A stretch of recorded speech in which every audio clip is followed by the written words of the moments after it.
was times this year where teammates were ahead of me, and mentally before the race even started or midway through the race, I said I can't beat them. And I want to change that starting with this track season.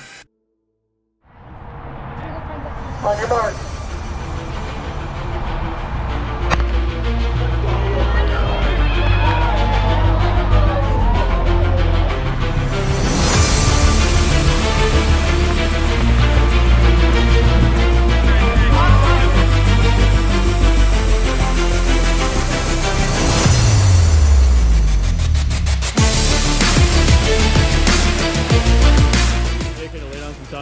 Bro, I want to see his ass cook, bro. Let's see how he does. I don't know. I'm excited. What's your views on Jacob's 10K coming up? Jacob's 10K, I think that he's gonna blow the competition away. He's coming in as the underdog, and I think that's gonna help him out a little bit. I don't think anyone was expected for what's about to happen.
So everybody, it is 2 weeks after the race, and now I'm finally ready to give you guys an update on what actually happened in the race. I'm going to start this race recap out. My freshman year, what ended up happening was I ran conference. At that conference meet, I ran the 10K, and going into the race, I dealt with an injury at the start of the outdoor track season, so I was still coming back. I didn't have a very big base, and then I was also sick going into that race as well, and it just led to, I would say, this perfect storm. I was in last the whole time. I was sitting behind somebody for the first 3 laps. After that, I realized his pace was unsustainable. I DNF'd with basically a mile left to go, and ever since then, I have improved dramatically. In the first outdoor 5K I ran, as a collegiate runner, I ran 17:56, I believe, and now my PR right now is 16:04. Especially this outdoor season, everything kind of went to plan, like I outlined in my summer thoughts. I thought my first 10K I run like 34 minutes, around 34, go to lacrosse and run an even better time. I ended up PRing by 49 seconds and used that as a momentum booster going into that conference meet. So what ends up happening is, I'll take you through the race now. The gun goes off. The first 7 laps, I sit behind a guy, and we were 8th, 9th place, and we were running, I would say, around 77s to 78s, maybe even 79s, and this was the pace that I ran at lacrosse. And around 7 laps, that's when I fell off. This was a point in the race where I mentally folded and said, I can't keep this pace, when realistically, looking back on it, I probably could have, or I should have stuck on him. Around 5K, 6K, I got passed. I moved to 10th place, and the pace that the guy passed me with wasn't like crazy fast. It wasn't a super big jump, but it was a jump where I felt like I couldn't go with him. And at this point, I would say this was another point where I mentally folded and said, I can't run with this guy. And that's where I ended up moving to 10. Now, I would say another turning point in this race was around 25 minutes into the 10K, and the gap had not increased significantly. The gap was around, I want to say 100 meters, maybe 150, but at that point in the race, I thought, who knows, they're coming back to me. If I can just pick it up just a little bit, I can catch up to these guys. And I wasn't able to necessarily catch up to all of them. I did move up to 9th with 800 to go, but I wasn't able to catch 8th place. Now, going into this race, I think I was here at around 9th place. I ended up finishing finishing 9th place. The past 2 years, I've been sitting on the sidelines, cheering my heart out for my teammates to run as well as they can. But me cheering doesn't necessarily affect the outcome of what happens in the meet.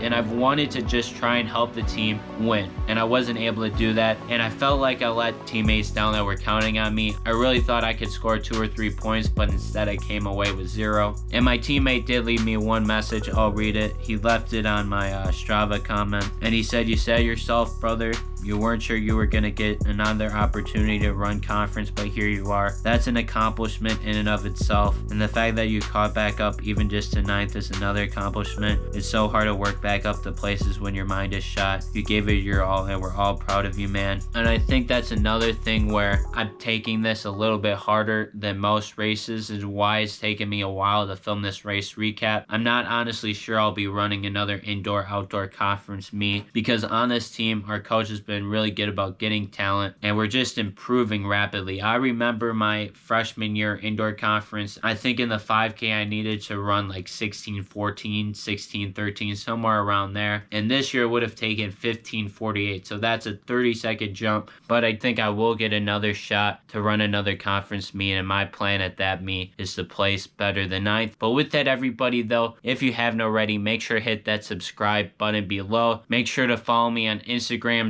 Strava, join the JK Running Production Strava Club. With that, though, I'm going to sign off like I always do. The grind never stops.